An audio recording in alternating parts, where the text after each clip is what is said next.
আসসালামু আলাইকুম। সবাইকে স্বাগত জানাচ্ছি বিরিভিউজে। আপনাদের সঙ্গে আছি আমি তাসনিম হোসাইন। আরব সাগরে ইসরায়েল পরিচালিত অয়েল ট্যাঙ্কারে হামলা ঘিরে ইরান ইসরায়েল বড় ধরনের সংঘাতের আশঙ্কা করা হচ্ছে। 29শে জুলাই অয়েল ট্যাঙ্কারে হামলার জন্য ইসরায়েল, ব্রিটেন এবং যুক্তরাষ্ট্র ইরানকে দায়ী করেছে।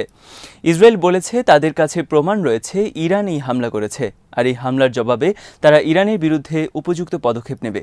ইরান ইসরায়েল যুদ্ধে ডামাডোল নিয়ে মেহেদী হাসানের প্রতিবেদন।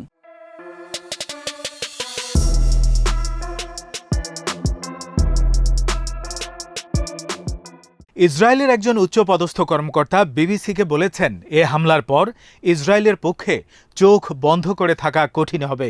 বিবিসির বিশ্লেষণে বলা হয়েছে, ইরান ইসরায়েল ছায়াযুদ্ধ শুরু হয়ে গেছে। ইরান ইসরায়েল দীর্ঘদিন ধরে চলা শ্যাডো যুদ্ধ সম্প্রতি ছড়িয়ে পড়েছে সমুদ্রে। গত মার্চ থেকে উভয় দেশের বিভিন্ন জাহাজ ঘন ঘন হামলার শিকার হচ্ছে। বিশ্লেষকদের মতে টিট ফর ট্যাটের অংশ হিসেবে ইরান ইসরায়েল এ হামলা করে যাচ্ছে একে অপরের প্রতি।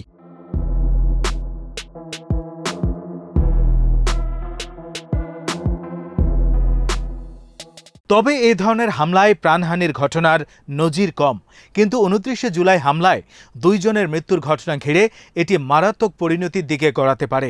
29শে জুলাই হামলার ফলে ইরানের ওপর ইসরায়েলের প্রতিশোধ আক্রমণ কী হয় তা নিয়ে শঙ্কিত অনেকে, কারণ এর ফলে 2 দেশের মধ্যে শুরু হতে পারে বড় ধরনের যুদ্ধ। এতে ব্যাপক ধ্বংসের মুখোমুখি হবে উভয় দেশ। 29শে জুলাই আরব সাগরে ওমানের কাছে ড্রোন হামলার শিকার হয়েছে ইসরায়েলের কোম্পানির একটি অয়েল ট্যাঙ্কার। এতে ব্রিটেন এবং রোমানিয়ার 2 নাগরিক নিহত হয়েছে।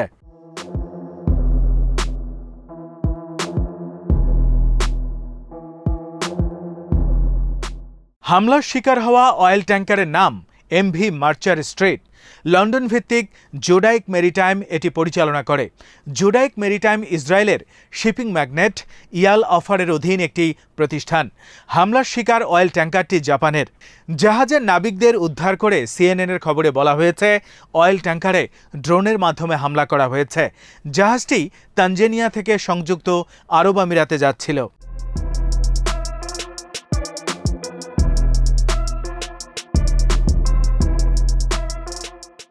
বিশ্লেষকদের পক্ষ থেকে অয়েল ট্যাঙ্কারে হামলার ঘটনাকে ইরান ইসরায়েল শ্যাডো যুদ্ধ হিসেবে আখ্যায়িত করা হয়েছে।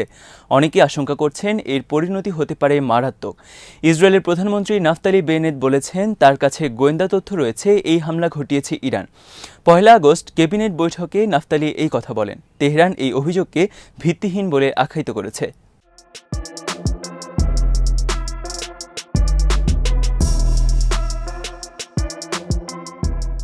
নাফতালি হুঁশিয়ার করে বলেছেন, আমরা জানি ইরানকে কিভাবে বার্তা দিতে হয়।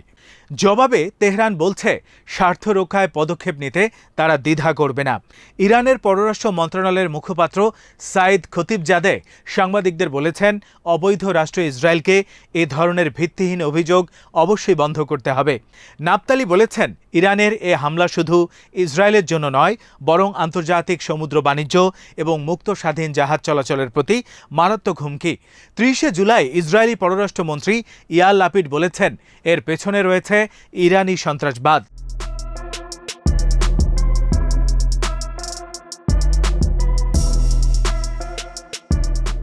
ইয়ার লাপিড এক টুইট বার্তায় বলেছেন, এ ঘটনার পর বিশ্বকে ইরানের বিরুদ্ধে দাঁড়ানো উচিত।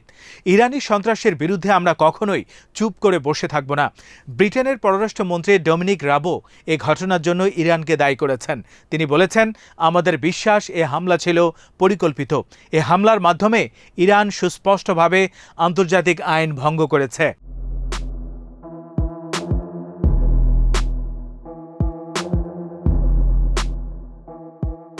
বিবৃতিতে রাব বলেন, 29শে আগস্ট আরব সাগরে অয়েল ট্যাঙ্কারে হামলার সাথে ইরানের জড়িত থাকার সম্ভাবনাই বেশি। এক বা একাধিক ড্রোন ব্যবহার করা হয়েছে এ হামলায়। ইরাক, সিরিয়া, লেবানন, ইয়েমেন ঘিরে রয়েছে ইরানের বিশাল মিলিশিয়া বাহিনী। এই মিলিশিয়া বাহিনীর মাধ্যমে দীর্ঘদিন ধরে চলছে ইরান ইসরায়েল প্রক্সি যুদ্ধ।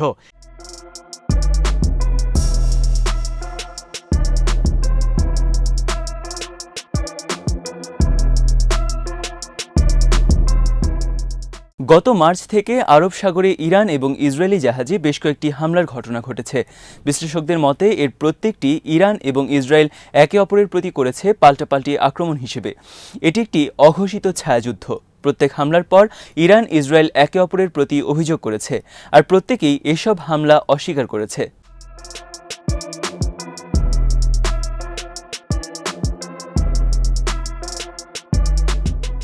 সর্বশেষ ইসরায়েলি অয়েল ট্যাঙ্কার হামলাকে সিরিয়ায় ইরানি ঘাঁটিতে ইসরায়েলের হামলার জবাব হিসেবে মনে করছেন অনেকে। গত জুলাই মাসে সিরিয়ায় ইরান সমর্থিত ঘাঁটিতে বড় ধরনের বিমান হামলা চালায় ইসরায়েল। এতে বিপুল অস্ত্র ধ্বংসসহ ইরানি যোদ্ধা মারা যায়। 2015 সালে ইরানের সাথে 6 জাতির পারমাণবিক চুক্তি পুনরায় কার্যকর করা বিষয়ে ভিয়েনায় যখন আলোচনা চলছে, তখন আরব সাগরে ঘটল ইসরায়েলি অয়েল ট্যাঙ্কারে হামলার ঘটনা।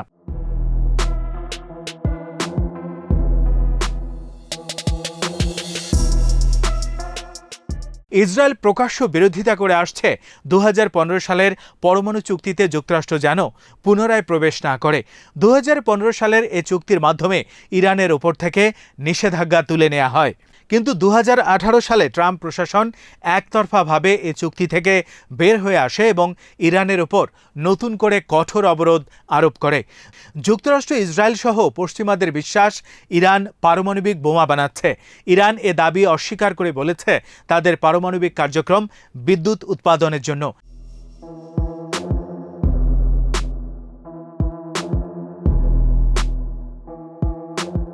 ইরানের পারমাণবিক কার্যক্রম বেসামরিক, এটা ইসরায়েল বিশ্বাস করে না।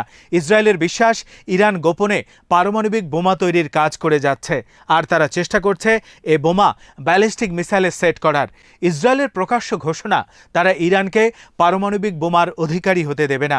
যে কোনোভাবে হোক তারা এটি প্রতিহত করবে, কারণ ইসরায়েল তার অস্তিত্বের জন্য একমাত্র হুমকি মনে করে ইরানকে।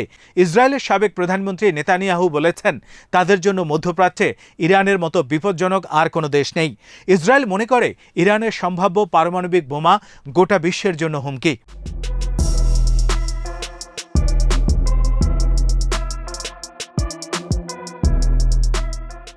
বিবিসির প্রতিবেদনে বলা হয়েছে, এই বিশ্বাস থেকে ইসরায়েল দীর্ঘদিন ধরে এককভাবে গোপনে ইরানের পারমাণবিক কর্মসূচি নস্যাৎ করার জন্য অঘোষিত কার্যক্রম চালিয়ে যাচ্ছে। এর মধ্যে রয়েছে কম্পিউটার ভাইরাসের মাধ্যমে সাইবার হামলা, সরাসরি পারমাণবিক স্থাপনায় হামলা এবং নানা উপায়ে পারমাণবিক বিজ্ঞানীদের হত্যা করা।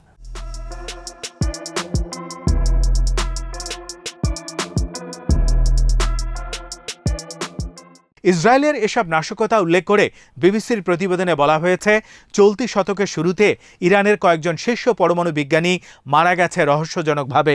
আর 2020 সালের নভেম্বরে শীর্ষ পরমাণু বিজ্ঞানী মোহসেন ফাকরিজাদে আততায়ীদের হাতে নিহত হয়েছেন। ইসরায়েলের বিশ্বাস, ইরানের গোপন সামরিক পারমাণবিক কার্যক্রমের মূল ব্যক্তি ছিলেন মোহসেন ফাকরিজাদে।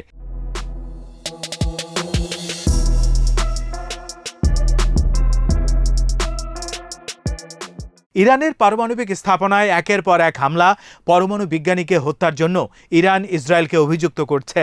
গত এপ্রিলে ইরানের নাতানস পারমাণবিক কেন্দ্রে হামলার জন্য ইরান দায়ী করেছে ইসরায়েলকে। যুক্তরাষ্ট্র এবং ইসরায়েলের খবরের ভিত্তিতে বিবিসির বিশ্লেষণে বলা হয়েছে, এ হামলা করেছে ইসরায়েলের গোয়েন্দা সংস্থা মোসাদ। পশ্চিমা আরও বিভিন্ন গণমাধ্যমে ইরানের পারমাণবিক স্থাপনায় হামলার জন্য সরাসরি ইসরায়েলকে দায়ী করেছে।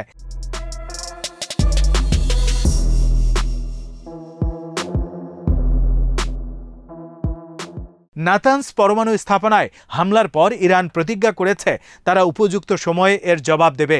জো বাইডেন প্রশাসন চাচ্ছে 2015 সালের পারমাণবিক চুক্তিতে আবার ফিরে যেতে, তবে শর্ত দিয়েছে ইরানকে সব শর্ত মানতে হবে আগে। ইরান বলছে আগে অবরোধ তুলে নেওয়া হোক, তারপর তারা শর্ত মানবে। চুক্তিতে ফেরার এ অচল অবস্থা দূর করতে ভিয়েনায় বর্তমানে বহুপাক্ষিক আলোচনা চলছে।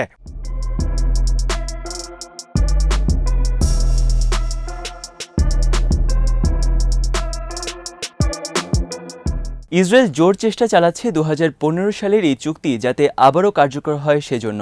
London think tank royal United services ইনস্টিটিউটের বিশ্লেষক ডক্টর মাইকেল স্টিফেন্স বলেছেন, ইসরায়েল পরিকল্পিতভাবে এই উদ্যোগ নস্যাতের চেষ্টা চালাচ্ছে। আর বিশ্লেষকদের মতে এই অবস্থায় ইরান নিশ্চয়ই চুপ করে বসে থাকবে না। তারাও চেষ্টা করছে ইসরায়েলের স্বার্থে আঘাত করার। চলতি বছরের শুরুতে ওমান উপসাগরে হামলার শিকার হয় ইসরায়েলের এমভি হেলোইস নামক কার্গোশিপ।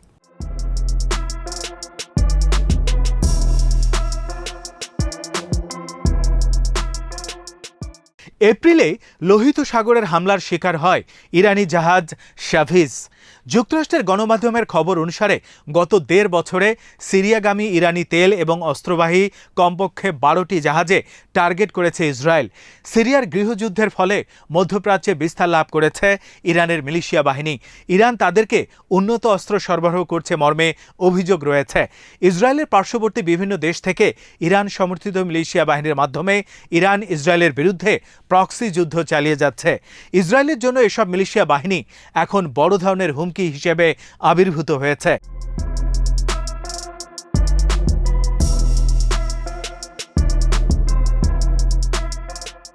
এদিকে ইরানের অভ্যন্তরে প্রবেশ করে পারমাণবিক স্থাপনা সহ গুরুত্বপূর্ণ স্থাপনায় বিমান হামলার জন্য দীর্ঘমেয়াদে প্রস্তুতি নিচ্ছে ইসরায়েল। এ লক্ষ্যে তারা মডিফাই করেছে F-35 এর অপারেশন আওতা 650 মাইল থেকে বৃদ্ধি করে দ্বিগুণ করার কর্মসূচি গ্রহণ করেছে ইসরায়েল।